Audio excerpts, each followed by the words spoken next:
How to change your reason in Xbox PC.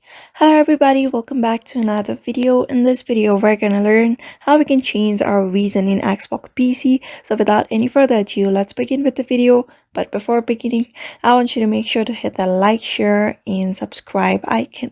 So in order to change the reason in Xbox PC, you need to follow some steps. Open up a browser and search for Xbox. After that, just tap on the very first link that you see. Just tap on it and sign in into your account. And tap on sign in and just sign in into your account.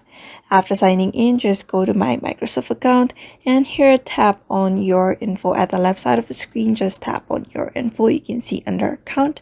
Just tap on your info and wait for it to be loaded. After it is loaded, here you see this interface. So in order to change the reason, what you can do is just tap on the edit profile info section. Under profile info, just tap on it and there you get the option of country or reason. When you select on it, you get a bunch of different countries or reasons option. Just select one of it and tap on save.